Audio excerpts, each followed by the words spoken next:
வணக்கம். இன்றைய அரசியல் ஆடுகளம் நமக்கு சொல்லும் செய்திகள் என்ன இப்போது பார்க்கலாம். இந்த இடைக்கால பட்ஜெட் அப்படின்னு ஸ்டாலின் போட்டார். அதை பேச மறந்துட்டோம். ஏன்னா அது என்னமோ பெரிய சாதனை பண்ண மாதிரி அந்த இடைக்கால பட்ஜெட்டு போட்ட வேண்டிய அவசியம் என்ன? பட்ஜெட்டுங்கிறது என்ன? வர்ற நாட்களில் ஒரு வருஷத்துக்கு அடுத்த ஒரு வருஷத்துக்கு இப்போ பிப்ரவரியில் போட்டாங்கன்னா அடுத்த பிப்ரவரி வரை செலவினங்களுக்கு தொகையை ஒதுக்குவாங்க. அதுக்கு பேர் தான் பட்ஜெட். இப்போ இவர் என்னென்னமோ தொகையை ஒதுக்கி இருக்காரு. ஆனால் இவர் ஆட்சியில் இருக்க போகிறதில்ல. மேய்க்கு அப்புறம் வேறு அரசாங்கம் வந்துடுது. அப்போ வேறு அரசாங்கம் வேறு பட்ஜெட்டை போடுவாங்க. நீங்கள் பட்ஜெட் போட வேண்டிய அவசியம் என்ன? அது என்னன்னு கேட்டிங்கன்னா ஏதோ சாதனை செஞ்ச மாதிரி. இப்போ அதில் இவங்க என்ன சொல்கிறாரு ஸ்டாலின், முக்கியமான விஷயங்கள் பட்ஜெட்டில் அவர் சாதனையாக கருதக்கூடிய விஷயம் ஒன்றே ஒன்று சொல்கிறான். இலவச வேஷ்டி சேலை, அதுக்கு 600 கோடியாம், 610 கோடி. இலவச வேஷ்டி சேலை இப்போ எதுக்கு பண்ணுறாங்கன்னு தெரியல. இப்போ தான் பொங்கல் போச்சு, இப்போ தான் தீபாவளி போச்சு. அப்புறம் நீங்கள் இன்னுமே ஆட்சியில் இருந்தால் தானே இந்த பணத்தெல்லாம் ஒதுக்கணும்.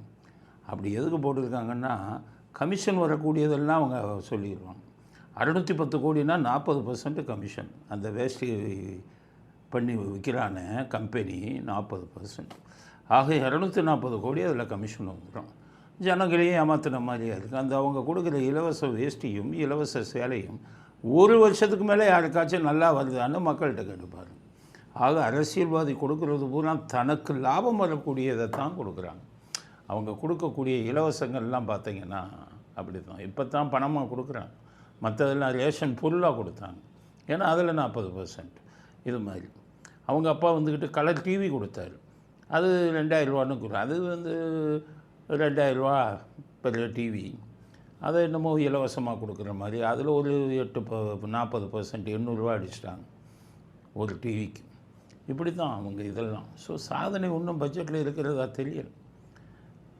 இது பள்ளிகளுக்கு 48,000 கோடி. அது எப்போவுமே கல்விக்கு 48,000 கோடி செலவாகும். அதைத்தான் அவங்க ஒதுக்கியிருக்காங்க. அதை சாதனைங்கிறாங்க. இதுக்கு மருத்துவத்துறைக்கு 22,000 கோடி. அது ஒவ்வொரு வருஷமும் ஒதுக்குறது. அது 22,000 கோடின்னு அதையும் பட்ஜெட்டில் பெருசாக சாதனை மாதிரி படிக்கிறாங்க. சமூக நலத்துறை 22,000 கோடி கொடுக்குறது ஏற்கனவே ஒவ்வொரு வருஷமும். அதை பற்றி சொல்ல மாட்டேங்கிறாங்க. 10 லட்சம் கோடி கடன் வாங்கினாங்களே, அதுக்கு வட்டி எவ்வளோ கட்டுறாங்கன்னு சொல்ல மாட்டேங்கிறாங்க பட்ஜெட்டில். சொன்னால் நம்மளாம் இதாக டென்ஷன் ஆகிடும். ஒவ்வொருத்தருக்கும் நம்மள எல்லாத்தையும் கடன்காரனாக்கியிருக்காங்க. 1,28,000 ரூபாய் ஒவ்வொரு தமிழனும் தமிழ்நாட்டிலே கடனாளியாக இருக்கான். ஆனால் நம்மெல்லாம் கடனை வாங்கி செலவு பண்ணி கடனாளியாகும். இவங்க வெளியில் கடனை வாங்கி இவங்க அதில் கொள்ளையடிச்சிட்டு நம்ம தலையில் கடனை வச்சுட்டு போயிட்டாங்க. இதுதான் இவர்கள் செஞ்ச சாதனை. ஓய்வூதியம் அதுக்கு 11,000 கோடி. அவன் எங்கள் சம்பளத்திலே வாங்கி எனக்கு ஓய்வூதியம் கொடுக்குறையா அப்படின்னு போராடிக்கிட்டு இருக்கான். அதை சாதனையாக சொல்கிறாங்க. 11,000 கோடி கொடுக்குறோம்ப்பா. அடுத்தது 5,000 கொடுத்ததை பற்றி சொல்கிறாங்க பெண்களுக்கு. அதுவும் இரவாக அறிக்கை விட்டாங்க. அது மிகப்பெரிய சாதனையாக. அதை ஸ்டாலின் சொல்கிறாரு. 5,000 கொடுத்தவுடன் மக்கள் இன்ப அதிர்ச்சிங்கிறார். 5,000 கொடுக்குறோம். உண்மையிலேயே இன்ப அதிர்ச்சி. ஆனால் ராத்திரியில் ஒரு 5,000ன்னு ஒன்று. ஏன்னா எடப்பாடி பழனிசாமி 2,500 கொடுத்தாரு கொரோனாவில். அப்போ ஸ்டாலின் என்ன சொன்னார்? 5,000 கொடுங்க, நான் உங்களுக்கு கூட 1,500 தானே கேட்குறேன்னு கணக்கே தெரியாமல் சொல்லி பேசினார். அந்த நியூஸ் எல்லாம் வைரல் ஆச்சு. மக்கள் என்ன நினச்சாங்க? ஸ்டாலின் 5,000 ரூபா கொடுக்குறாரு, எடப்பாடி 2,500 தானே கொடுத்தாரு அப்படின்னு இவர் சொன்னபடி இன்ப அதிர்ச்சி. ஆனால் மறுநாள் காலையில் பார்க்கும்போது தான் கதை தெரியுது. 5,000 ரூபாயில் பிப்ரவரி மாதம், மார்ச் மாதம், ஏப்ரல் மாதம் எப்பவும் கொடுக்குற 1,000 ரூபாயை கழிச்சிடலாம். இனி மக்களுக்கு பிப்ரவரி, மார்ச், ஏப்ரல் எதுவும் பணம் வராது அப்படின்னு தெரிஞ்ச உடனே மக்கள்லாம் ரொம்ப கடுப்பாயிட்டாங்க. என்னடான்னா இதுக்கு கோடை காலத்துக்கு மட்டும் 2,000ன்னு கொடுத்துருக்காரு, மற்றது 5,000 கொடுத்தனதை ஏமாற்றிருக்காரு அப்படின்னு சொல்லி மக்கள் புரிஞ்சுக்கிட்டாங்க. அதனால் பட்ஜெட், ஸ்டாலின் போட்ட பட்ஜெட் காலி பெருங்காய டப்பா அப்படின்னு தான் சொல்லணும்.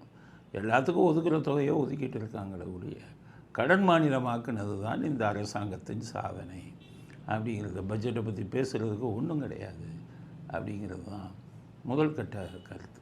அடுத்தது நிறைய பேர் பேசியிருக்காங்க. ஸ்டாலின் என்ன பேசியிருக்காருன்னா, மத்தியில் கூட்டாட்சி, மாநிலத்தில் சுயாட்சி, இதுக்கு அரசியல் சட்டத்தை திருத்தணுங்கிறது அவர் வசதிக்கு ஏற்றபடி. தமிழ்நாட்டு மக்களுக்கும் இந்தியாவின் பல்வேறு மாநிலங்களுக்கும் ஒன்றிய அரசுக்கும் நான் சொல்லிக் கொள்வது, மாநில சுயாட்சி வேண்டும், ஒன்றியத்தில் கூட்டாட்சி மலர வேண்டும். சரி, நீங்கள் நல்லா யோசிங்க. மத்தியில் கூட்டாட்சியாம், மாநிலத்தில் சுயாட்சியாம். அதாவது மாநிலத்தில் இருக்கக்கூடிய கட்சி மத்திய அரசாங்கத்திலையும் ஆட்சியில் பங்கு பெறணும் அப்படிங்கிறது. நல்லா யோசிங்க நீங்கள் எல்லாருமே. இவங்க மாநிலத்தில் ஆட்சியில் இருந்தாங்க 2006 11. மத்தியிலையும் கூட்டணி ஆட்சியில் இருந்தாங்க. அப்போ தான் 2G அடித்தாங்க. கொள்ளை எப்படி கொள்ளை அடித்தாங்க? இப்போ மாநில சுயாட்சி அது ரெண்டுலேயுமே இவங்க இருந்தால் என்ன ஆகும்? 1,76,000 கோடி அடித்தாங்க. மத்தியக்கு போனாங்க. மத்தியில் கூட்டாட்சி 2004. சோனியா காந்தி டெல்லிக்கு பார்க்க போனார் கருணாநிதி. சோனியா காந்தி ஒரு கெஸ்ட் ஹவுஸை தேடி வந்தாங்க. நீங்கள் கூட்டணி ஆட்சிக்கு எங்களுக்கு ஆதரவு கொடுத்துட்டீங்க, ரொம்ப நன்றி. என் புருஷன் ராஜீவ் காந்தி இருக்காரு, அவரை நீங்கள் தான் கொண்டீங்கன்னு சொல்லி ஜெயின் கமிஷனெல்லாம் சொல்லி உங்களெல்லாம் நாங்கள் எதிர்த்தோம். அதெல்லாம் மறந்துட்டு எங்களுக்கு நீங்கள் ஆதரவு கொடுத்துட்டீங்க, உங்கள் பெருந்தன்மைக்கு நன்றினார். உடனே கருணாநிதி பேப்பரை நீட்டினார். என்ன அதுன்னு கேட்டாங்க. எங்களுக்கு என்னென்ன மந்திரி வேணுமோ அதெல்லாம் அதில் கொடுத்துருக்கோம். வாங்கி படித்த உடனே தலை சுற்றிடுச்சு. எதில் கொள்ளையடிக்கலாமோ அதை பூரா கேட்குறாங்க. ஐடி மந்திரி கொடுங்க, ஃபாரஸ்ட் மந்திரி கொடுங்க, கொள்ளையடிக்கிறதா கேட்டாங்க. அப்போ தான் சோனியா காந்திக்கு புரிஞ்சது, வம்பாச்சு, வேறு வழி இல்லை. கொடுத்தாங்க. அடித்தாங்க. கொள்ளை 1,76,000 கோடி நாட்டு கஜானாவையே காலி பண்ணிட்டு வந்தாங்க. இப்போ பாஜக ஆட்சி வந்தோன்னா மத்தியில் ஆட்சி பண்ண முடியலை. அதனால் ஸ்டாலின் என்ன நினைக்கிறாரு, மத்தியில் ஆட்சி பண்ணிட்டா இன்னும் கொள்ளையடிக்கலாமா? மாநிலத்தில் அடிக்கிறதே லட்சக்கணக்கான கோடி வந்ததுன்னா மத்தியில் இன்னும் கொள்ளையடிக்கலாமான்னு தான் மத்தியில் கூட்டாட்சியாக, மாநிலத்தில் சுயாட்சியாக, இதுக்கு அரசியல் சட்டத்தை வரை திருத்தணுமா, சுயநலம். அது ஒன்று. ரெண்டாவது, மத்தியில் ஆட்சியில் இல்லைன்னு வைங்க, கூட்டாட்சியாக இருந்தால் வசதி. ஆட்சியில் இல்லைன்னா இடி பயமுறுத்துகிறான், இன்கம் டேக்ஸ் பயமுறுத்துகிறான், அடுத்தது சிபிஐ பயமுறுத்துகிறான். ஸோ மத்தியில் ஆட்சி இருந்துட்டால் நம்ம அடிக்கிற கொள்ளையை கேட்க ஆளே கிடையாது. இதை பூரா தமிழ்நாடு பூரா மொத்தமாக கொள்ளை அடிச்சிடலாம், நம்மளை யாரும் கேட்க முடியாது. இப்போ போய் நிர்மலா சீதாராமன் காலில் விழ வேண்டியது இருக்குது. மற்றவங்களை ஒவ்வொரு மத்திய மந்திரிகளையும் அமித்ஷாட்ட போய் காலில் விழ வேண்டியது இருக்குது. அதே மாதிரி ராஜ்நாத் சிங்கிட்ட போய் காலில் விழ வேண்டியது இருக்குது. இப்படிலாம் காலில் விழுகாமல் நிம்மதியாக கொள்ளையடிக்கலாம், யாரும் கேள்வி கேட்க முடியாது. அப்படிங்கிறதுக்காகத்தான் ஸ்டாலின் சுயநலத்தோட மத்தியில் கூட்டாட்சி, மாநிலத்தில் சுயாட்சி. நீங்கள் நல்ல மனிதர்களாக இருந்தால், மனசாட்சி உள்ளவங்களாக இருந்தால் மத்தியில் எப்படி வாங்கணும் தெரியுமா? மாநிலத்தை உயர்த்தக்கூடிய ரயில்வே மந்திரி கொடுன்னு கேட்கணும். கொடுத்து தமிழ்நாட்டுக்கு என்னென்ன ரயில்வே திட்டங்கள் இருக்கோ அதை பூரா போகணும். ஏவியேஷன், விமான போக்குவரத்து துறை கொடுக்கணும். விமான போக்குவரத்தை தமிழ்நாட்டில் எங்கெங்கே அதிகப்படுத்த முடியுமோ அதெல்லாம் அவங்க பண்ணணும். தமிழ்நாட்டுக்கு எது நன்மை பயக்குமோ நீர்வளத்துறை கொடுன்னு கேட்கணும். காவேரி நீரில் தமிழ்நாட்டுக்கு ஆதரவாக சில விஷயங்கள் எல்லாம் செஞ்சிடலாம். மேகதூது அணையை தடுத்து நிறுத்திடலாம். ஆனால் நீங்கள் அப்படி கேட்க மாட்டீங்களே. ஐடி அலைக்கற்றை 2G கொள்ளையடிக்கலாம். ஐடி, ஃபாரஸ்ட் ராசாவுக்கு கொடுத்தா ஃபுல்லாக ஃபாரஸ்ட்டே காலி பண்ணிடுவார். இப்படித்தானே கேட்டீங்க. அதனால் ஸ்டாலின் சொல்லக்கூடிய மத்தியில் கூட்டாட்சி, மாநிலத்தில் சுயாட்சி என்பது சுயநலத்துக்காக இவர்கள் பேசக்கூடிய ஒரு வார்த்தை. நாட்டை கொள்ளையடிக்க வேண்டும், தட்டி கேட்க மத்திய அரசு இருக்கக்கூடாது, மத்திய அரசில் நாமும் அங்கமாக இருக்க வேண்டும் என்பதற்காகத்தான் இந்த கோரிக்கையை ஸ்டாலின் கொடுக்கிறார். இந்த கோரிக்கை நிச்சயமாக பகல் கனவுன்னு தான் நம்ம சொல்லணும். நாட்டுக்கு நல்லது இருந்தால் அந்த இது நிறைவேறக்கூடாது. அதனால் ஸ்டாலினுடைய இந்த கூற்றை யாரும் ஆதரிக்கக்கூடாது. அவருக்கு என்ன திறமை இருக்குது? இந்த லட்சத்தில் ஐஎன்டி கூட்டணிக்கு இவரை தலைமை தாங்கணும்னு மணி சங்கரையர் பேசினாருன்னு ஏற்கனவே சொன்னோம். ஐஎன்டி கூட்டணியில் அறிவாளிகள் இல்லையா, ஸ்டாலின் தான் தலைமை தாங்கணுமா? மணி சங்கரையர் நான் தான் சொன்னேன்ல ஏற்கனவே, ஒரு ரெக்கமெண்டேஷனை வாங்கிட்டு அவருக்கு ஆதரவாக பேசிட்டார். இப்போ சீமான கையில் போட்டாங்க.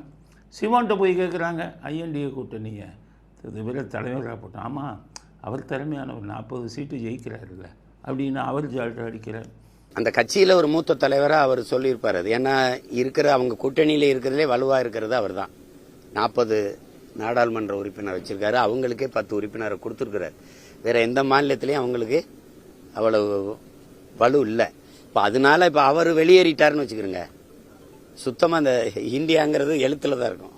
புரியுதா உங்களுக்கு? அது பேசுங்க, ஆதரவு கொடுங்க. ஐஎன்டிஏ கூட்டணிக்கு தலைமை ஆகிற அளவுக்கு ஸ்டாலின் திறமையானவரா? இவ்வளோ சீட்டு ஜெயிக்கிறாருல்ல அப்படிங்கிறாரு இவர் சீமான். எவ்வளோ சீட்டு ஜெயிக்கிறாரு? மம்தா பானர்ஜி 35 சீட்டு தனியாக ஜெயித்தாங்க கூட்டணி இல்லாமல். இவர் 40க்கு 40 ஜெயிச்சிட்டார். அவர் கட்சி 23 தான் ஜெயிச்சது. 40 அவங்க கூட்டணி கட்சி ஜெயிச்சது. அதுக்காக ஒரு திறமைசாலின்னு சொல்ல முடியுமா? அப்படி பார்த்தீங்கன்னா காங்கிரஸ் 99 சீட்டு ஜெயிக்குத. அப்போ காங்கிரஸ் தானே இதுக்கு இந்தியா கூட்டணிக்கு தலைமை தாங்கணும், ஸ்டாலினுக்கு தலைமை தாங்கணும்னு சொல்கிற அளவுக்கு அவர்கிட்ட என்ன திறமை இருக்குது? எல்லோரும் சொல்கிறாங்க அவர் பிட் பேப்பரை பார்த்து பாடிக்கிறாங்கன்ட்டு. அவங்கள்ட்ட இருக்கும் ஒரே திறமை கள்ள ஓட்டு எப்படி போடுறது, செத்தவன் ஓட்டு எப்படி போடுறது, இந்த சார் இதில் இதுவரை இருந்த ஓட்டுக்களை எல்லாம் எப்படி தில்லுமுள்ளு பண்ணுறது, வாக்காளர்களுக்கு எப்படி பணம் கொடுப்பது. இப்போ இது சொல்கிறாங்க, அதாவது இப்போவே பணத்தை கொண்டு போய் கோயில்களில் பதுக்கி வையுங்கள், பள்ளிகளில் பதுக்கி வையுங்கள்னு சொல்லியிருக்காங்களாம் திமுக தலைமை. எதுக்குன்னா கோயிலில் யாரும் செக் பண்ண மாட்டாங்க, பள்ளிகளில் யாரும் செக் பண்ண மாட்டாங்க, அங்கே வச்சு அங்கே இருந்து வாக்காளர்களுக்கு கொடுங்கன்னு சொல்லி திமுக தலைமையில் அரேஞ்ச் பண்ணிக்கிட்டு இருக்கான். அதில் ஒருத்தர் முக்கியமானவர்கிட்ட ஸ்டாலின் இந்த தடவை தேர்தல் செலவுக்கு இத்தனை ஆயிரம் கோடி நீ தான் செலவு பண்ணுன்ட்டார். அவர் தலையை சுற்றி இதாகிட்டார். இவ்வளவு பணத்தை நம்ம செலவு பண்ணால் நம்மளே போட்டி ஆக வேண்டியது. அது மாதிரி இன்னொருத்தர் திருவண்ணாமலை, அவர்கிட்ட சொல்லிட்டாராம், நீங்கள் தான் பொதுப்பணித்துறை கான்ட்ராக்டர்னு எடுத்தது, ஒரு 4000 கோடி செலவு பண்ணுங்க. அவரும் தலையில் கை வச்சுட்டான். என்னடா, அவங்களுக்கு தானே பங்கு கொடுத்தோம், கட்சிக்கும் பங்கு கொடுத்தோம்ல. திமுக அறக்கட்டளையில் தான் ஆயிரக்கணக்கான கோடி இருக்குது. இவங்க குடும்பத்துக்கு தான் உலகம் முழுவதும் சொத்து இருக்குது. நம்ம கொடுத்த பங்கில் இருந்து அவங்களும் கொஞ்சமாச்சும் செலவு பண்ணோம்ல. பங்கையும் வாங்கிட்டு நம்ம பாதி தான் எடுத்தோம். அந்த பாதி பணத்தையும் திருப்பி கேட்டால் என்ன பண்ணுறது? ரொம்ப ஒவ்வொருத்தனா ஜெயிலுக்கு போகிற சூழ்நிலையில் இருக்கும். ஈடி வரான், ரைடு அடிக்கிறான், இவ்வளவும் இது பண்ணி இவங்களுக்கு எல்லாத்தையும் கொடுத்துட்டு நாங்கள் ஜெயிலுக்கு போவா அப்படின்னு முக்கியமான விஐபிக்கள் புலம்பிக்கிட்டு இருக்காங்க. அதனால் இந்த லட்சணத்தில் போய்கிட்டு இருக்கு இவங்கள எதில் திறமையானவங்க? லஞ்சம் வாங்குறதுல திறமையானவங்க, லஞ்ச பணத்தை பங்கு போடுறதுல திறமையானவங்க. அதனால் உங்கள்கிட்ட நிர்வாகத்தில் என்ன திறமை இருந்தது அப்படிங்கிறத ஸ்டாலின் அவர்களுக்கு ஐஎன்டிஏ கூட்டணிக்கு தலைவராக இருப்பதற்கு அவருக்கு தகுதி இல்லை. திமுகவின் தலைவராக இருப்பதற்கே அவரிடம் தகுதி இல்லை. மகனிடம் அத்தனை பொறுப்புகளையும் விட்டுவிட்டு அவர் ஓய்வெடுத்து கொண்டிருக்கிறார்.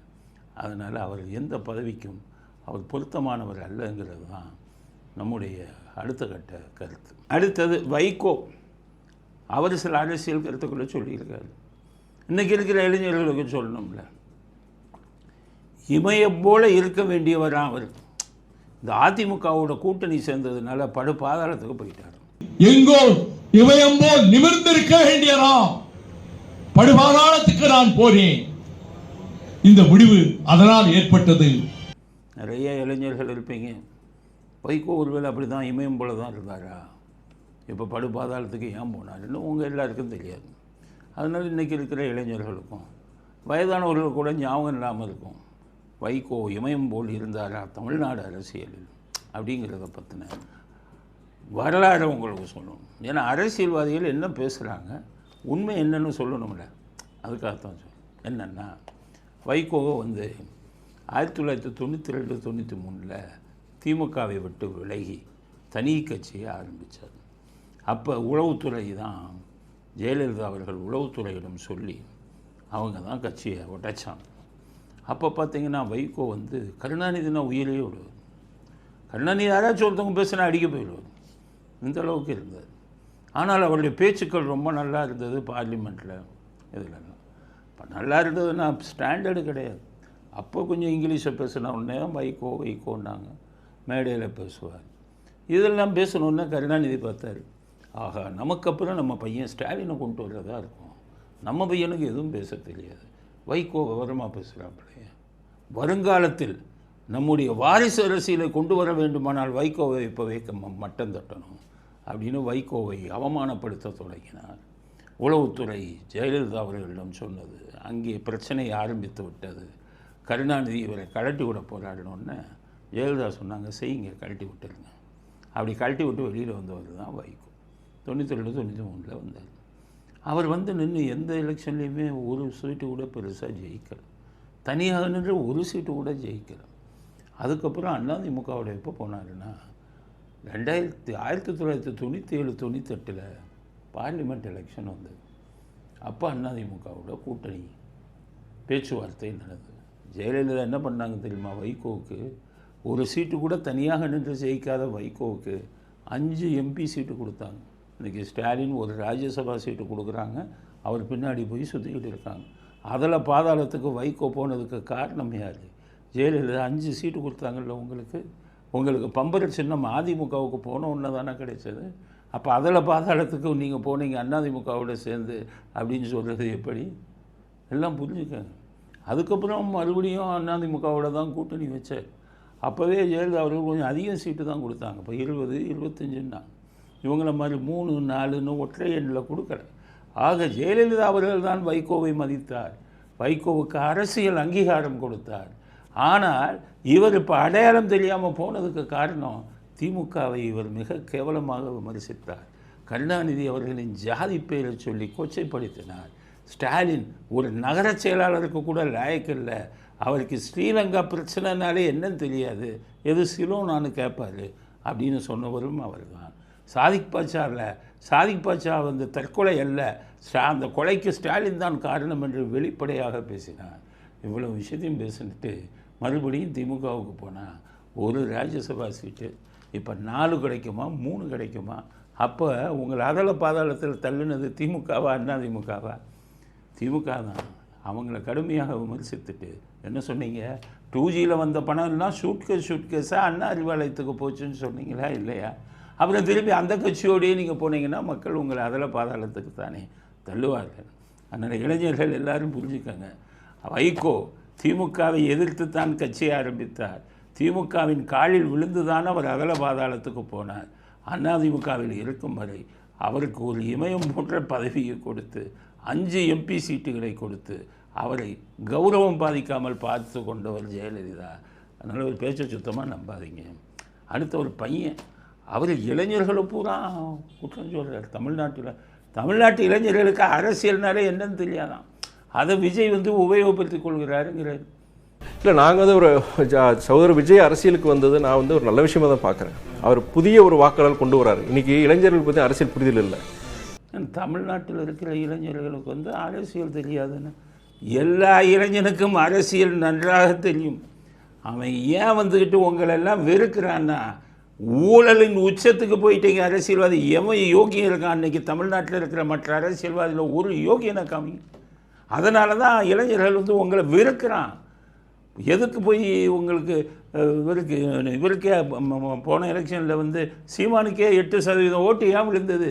அத்தனை இளைஞர்களும் உங்களை வெறுத்ததுனால தான் இன்னொரு ஆளுக்கு ஓட்டு போட்டான். அதனால் அரசியல் தெரியாதவன் இல்லை. அவனுக்கு இருக்கிற அறிவு உங்களுக்கு இருக்கா? வைகோ பையன் துரை வைகோவுக்கு ஈவேராவை திட்டுனாங்கன்னா அவர்கள் ஈனப்பிறவிகள்ங்கிறான். உங்களுக்கு அரசியல் 0, அரசியல் ஞானம்ங்கிறதே கிடையாது. ஈவேராவை திட்டுனா ஈனப்பிறவிகளா? ஈவேராவில் கோடிக்கணக்கான பேர் மக்கள் தமிழ்நாட்டில் திட்டிக்கிட்டு இருக்காங்க. அவர் பண்ண வேலையெல்லாம் ஜாதா வேலையா? சாமி கொடுத்த செருப்பால் அடித்தார், 73 வயசில் கல்யாணம் பண்ணார், வளர்ப்பு பண்ண கல்யாணம் பண்ணார், தாயுடன் உறவு வைக்கலாம்னாரு. ஈனப்பிறவின்னு சொல்ல வேண்டியது அவரைத்தான். நீங்கள் என்னமோ ஈவேராவை திட்டுனா ஈனப்பிறவின்னு சொன்னால் என்ன அர்த்தம்? அவர் சொன்ன கொள்கையெல்லாம் ரைட்டாக இந்தியாவுக்கு சுதந்திரம் கொடுக்கக்கூடாதுனார, சுதந்திர தினத்தை இன்றைக்கி கருப்பு கொடி ஏற்றினார. அப்போ அவர் தான் மோசமான ஆள். நீங்கள் சொல்லக்கூடிய அளவுக்கு அவரை திட்டுறவங்க மோசமான ஆள்னா உங்களுக்கு அரசியல் ஞானம் இல்லை. திடீரென்று அரசியலில் முளைத்த காளான் நீங்கள். இன்றைக்கி இருக்கிற இளைஞர்களை பற்றி பேசுகிறீங்களே துரை வைகோ. ஒரு ஒரு ஒரு ஒரு இந்த ஃபோனை, ஒரு ஐஃபோனை உங்களுக்கு ஒழுங்காக பண்ண தெரியுமா? இது பண்ண தெரியுமா? இன்றைக்கி இருக்கிற 5 வயசு பையன் அடிக்கிறான் ஐஃபோனில். அப்படி எத்தனை இது இருக்கோ அடிக்கிறான். இதில் சோஷியல் மீடியாலெல்லாம் போய் அவன் வீடியோ போடுறான். திமுக ஐடிவிங்க திணறாங்க. பாஜக ஐடிவிங்க ஆளுங்களை வேலைக்கு வச்சு பணத்தை கொடுத்து சம்பளத்தை கொடுத்து 2 ஐடிவிங்க நடைபெற்று கொண்டிருக்கிறது. ஆனால் இன்று இருக்கக்கூடிய தமிழ்நாட்டு இளைஞன் புகுந்து விளையாடுறான். ஆர்டிஃபிஷியல் இன்டெலிஜென்ஸ், செயற்கை அறிவு உங்களுக்கெல்லாம் 0, என்னன்னே தெரியாது. துரை வைக்கோக்கெல்லாம் அடிக்கிறான் அவன். ஆர்டிஃபிஷியல் இன்டெலிஜென்ஸில் அவன் எப்படி போய் விளையாடுறான்னு பாருங்கள். இன்றைக்கி இருக்கக்கூடிய அத்தனை தொழில்நுட்பத்தையும் கரைச்சி குடிச்சிக்கிட்டு இருக்கான். அவனுடைய படிப்பறிவெல்லாம் பார்த்தீங்கன்னா வெளிநாட்டில் போயிட்டு திறமையால் எங்கெங்கேயோ போய் வேலைக்கு செய்கிறான். நீங்கள் எல்லாம் தமிழ்நாட்டை தாண்டினா குப்பை கொட்ட முடியுமா? நாட்டை கொள்ளையடிக்கிறது, அரசியல் கட்சின்னு கூட்டணின்னு வச்சுக்கிறது, எலெக்ஷனில் நிற்கும் போது ஒவ்வொருத்தர்கிட்டையும் லஞ்சமாக 10 கோடி 20 கோடி எம்பி சீட்டு ராஜ்யசபா சீட்டுன்னு வாங்கிக்கிறது, லஞ்சம் வாங்கின பணத்தில் ஒரு இதை வந்துக்கிட்டு டிவியை ஆரம்பிச்சுக்கிறது, திமுக ஓட்டை பிரிக்கணுமா மக்கள் நல கூட்டணின்னு இப்போ எதிர்க்கட்சிகிட்ட பணத்தை வாங்கிக்கிறது, இலங்கை தமிழர்கள்னு சொல்லி பேசிட்டு எலெக்ஷன் டைமில் போய் வெளிநாட்டில் வாழும் இலங்கை தமிழர்களிடம் கோடிக்கணக்கான பணத்தை வாங்கிட்டு வந்து கேவலமான அரசியல் செய்வது உங்களை எப்படி விரும்புவான் இளைஞன்? அதனால தான் இளைஞர்கள் எல்லாம் உங்களை வெறுக்கிறார்கள். அத்தனை தமிழ்நாட்டில் இருக்கிற அத்தனை அரசியல்வாதியை விட்டும் இலங்கை இளைஞர்கள் ஒதுங்கி போகிறான். அவனுக்கு ஒரு விடிவெளி மாதிரி கிடைச்சா ஒரு விஜய், ஏன்னா அவர் இதுவரை ஆட்சிக்கு வரல, ஏதோ ஒரு புதுமையை செய்வார், ஒரு மாற்றம் வேண்டும் அப்படின்னு தான் அவர் பின்னாடி போகிறான். அதனால் இன்றைக்கி இருக்கிற இளைஞனை பற்றி பேசுகிறதுக்கு தமிழ்நாட்டில் உள்ள எந்த அரசியல்வாதிக்கு தகுதி கிடையாது. அவனுடைய அறிவில் கால் தூசி பெறாதவர்கள் இன்று தமிழ்நாட்டில் இருக்கும் அத்தனை அரசியல்வாதிகளும் அவங்ககிட்ட நிற்க முடியுமா? எவ்வளோ பிரெயின் அவனுக்கு. அதனால் இளைஞர்களை குறை சொல்லாதீங்க. துரை வைக்கோ அவருக்கு கால் தூசி பெற மாட்டேங்க. நீங்கள் அவன் யாரை ஆதரிக்கிறானோ உங்களையெல்லாம் வெறுப்பதன் பிரதிபலிப்புத்தான் அது. அவர் விஜய் என்ற ஒரு பிம்பத்தை இப்போது பார்த்த உடனே இவர்களெல்லாம் மோசமானவர்கள், இவர் புதியவர், ஒரு மாற்றத்தை கொண்டு வர வேண்டும் என்ற முறையில் தான் அவர்கள் ஆதரித்து கொண்டிருக்கிறார்கள். ஒழிய நீங்கள்லாம் ஒரு ஒழுங்காக இருந்திருந்தால், நீங்கள்லாம் நேர்மையான அரசியல்வாதியாக இருந்திருந்தால், நீங்கள்லாம் மனசாட்சியுள்ள அரசியல்வாதிகளாக இருந்திருந்தால் இன்றைக்கு இருக்கக்கூடிய அத்தனை இளைஞர்களும் உங்கள் பின்னால் வந்திருப்பான்.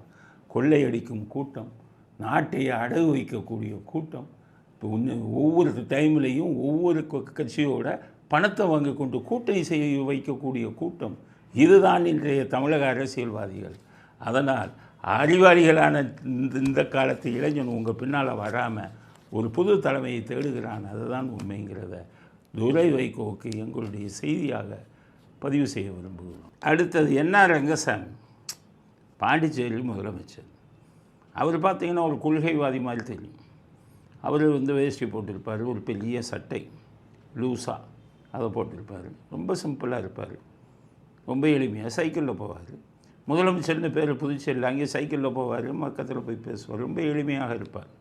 அதனால தான் பாண்டிச்சேரி மக்கள்லாம் அவரை காங்கிரஸை விட்டு, முதல்ல காங்கிரஸில் இருந்தார், முதலமைச்சராக இருந்தார், காங்கிரஸோட ஒத்து வரல, வெளியில் என்ஆர் காங்கிரஸ், ரங்கசாமின்னு இவர் பேர்லேயே காங்கிரஸ் உருவாக்கினார்.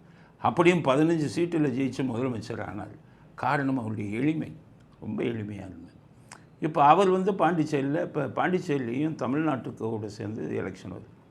அப்போ இந்த டைமில் என்ன ஆகுதுன்னு கேட்டிங்கன்னா, அவர் கூட்டணியை பற்றி சொல்லணும். பாண்டிச்சேரியில் யாரோட கூட்டணி செல்வார் அப்படின்னு அவர் என்ன சொல்கிறாரு, பாண்டிச்சேரியை தாண்டி வெளியில் வந்தீங்கன்னா அவருக்கு ஒரு ஓட்டு விழுகாது, அவர் யாருன்னே பல பேருக்கு தெரியாது. ஆனால் அவர் தேர்தல் அறிவிப்புகளாக இருப்பாருங்க, பாண்டிச்சேரியில் பாஜகவோட கூட்டணியாக, தமிழ்நாட்டில் விஜயோட கூட்டணியாக பார்த்துக்கோங்க. அங்கே ஒரு கூட்டணி, இங்கே ஒரு கூட்டணி. தமிழ்நாட்டில் ஒரு ஆள் ஓட்டு போட மாட்டாங்க, இங்கே ஒரு கூட்டணியாக, விஜயோட கூட்டணியாக. அதனால் எதுக்குன்னா விஜய் நாளைக்கு அரசியலை பிடிச்சிட்டா, ஒருவேளை விஜய் நாளைக்கு பாண்டிச்சேரியில் ஒரு 10 சீட்டு ஜெயிச்சிட்டா அவரையும் கையில் வச்சுக்கணும். பாஜகவை பகைக்க முடியாது, ஒழிச்சிடுவாங்க. அவர் பாஜகவை பகைச்சாங்கன்னா அங்கே இதில் அவரை ஒழிச்சிடுவாங்க. அப்படிங்கிறதுனால அங்கும் ஒரு கால் இங்கும் ஒரு கால், ஆட்கள் ஒரு கால் சேட்கள் ஒரு கால்னு சொல்லி இங்கே எனக்கு தமிழ்நாட்டில் விஜயோட கூட்டணி, ஆனால் பாண்டிச்சேரியில் பாஜகவோட தான் கூட்டணி. எப்படி கொள்கையில் முரண்பாடோடு இருக்காங்க தமிழ்நாட்டு அரசியல்வாதிகள்னு புரிஞ்சுக்கணும். இதுக்கடையில் இந்த சன் டிவி மறுபடியும் ஆரம்பித்து, இந்த சன் இதில் பன்ருட்டி ராமச்சந்திரன் அவர் ஒரு கட்சி தொடங்குகிறாருன்னு போட்டு விட்டாங்க. நாங்கள் விசாரித்து அவர் நான் அப்படி சொல்லவே இல்லைப்பா, அந்த சன் டிவிக்காரன் எலெக்ஷன் டைமில் குழப்பத்தை உருவாக்கணும்னு என் பேரை போய்க்கிறாங்க. எனக்கு 85 வயசாச்சு. நான் போய் ஒரு கட்சி ஆரம்பிக்க முடியுமா? செலவு பண்ண பணம் இருக்கா? எம்ஜிஆர் அதிமுக அப்படின்னு கட்சி ஆரம்பிச்சிட்டாருன்னு அதிமுக தொண்டர்களின் ஓட்டை பிரிக்கிறதுக்காக, குழப்பத்தை உருவதற்காக சன் டிவி திட்டமிட்டு அவர் ஒரு கட்சி ஆரம்பிச்சிட்டாருன்னு கிளப்பி விடுறாங்க. அதனால் அவரிடம் நாங்கள் விசாரித்தது அப்படி ஒன்றும் கட்சி ஆரம்பிக்கலை அப்படிங்கிறத சொல்லிட்டாங்க. எல்லாத்துக்கும் சொல்கிறேன், இந்த எலெக்ஷன் முடிகிற ஒரு வேலை சன் டிவியை பார்க்க ஓப்பனே பண்ணாதீங்க. வீட்டில் இருக்கிற விஜய் ரசிகர்கள் அவங்க அம்மா அப்பாலாம் அவங்க பேர் சொன்னால் கேட்குறாங்கல்ல, அவங்கள்ட்ட சொல்லுங்கள், அம்மா சன் டிவி வீட்டில் பார்க்கக்கூடாதுன்னு சொல்லுங்கள். தாத்தா பாட்டி சன் டிவி வீட்டில் பார்க்காது, வச்சு கொடுங்க. விஜய் டிவி சீரியலை வச்சு கொடுங்க. அவங்க ஜீ தமிழ் டிவி சீரியலை வச்சு பழக்கப்படுத்துங்க. அதனால் எதுக்கு சொல்கிறேன்னா, எலெக்ஷன் டைமில் இப்படிப்பட்ட வேறு எந்த ஒரு ஊடகத்திலேயாவது வந்திருக்கா? பட்ருட்டி ராமச்சந்திரன் எம்ஜிஆர் அதிமுகன்னு கட்சி ஆரம்பிக்க போகிறாரு. இப்படி பொய்யும் புரட்டுகளையும், அதுவும் இந்த 1 மாதம் 1.5 மாதம் எலெக்ஷன் வர பல பித்தலாட்டங்களை செய்வார்கள். ஏற்கனவே சொன்னபடி அத்தனை பேரும் சன் டிவியை புறக்கணியுங்கள். காரணம், எலெக்ஷன் டைமில் இதே மாதிரி பித்தலாட்டங்களை செய்வார்கள் அப்படிங்கிறத இறுதி கருத்தாக தெரிவித்துக்கொள்ள விரும்புகிறோம். இத்துடன் இன்றைய அரசியல் ஆடுகளம் நிறைவு பெறுகிறது. மீண்டும் நாளை புதிய செய்திகளுடன் உங்களை சந்திக்கிறோம். நன்றி, வணக்கம், ஜெய்.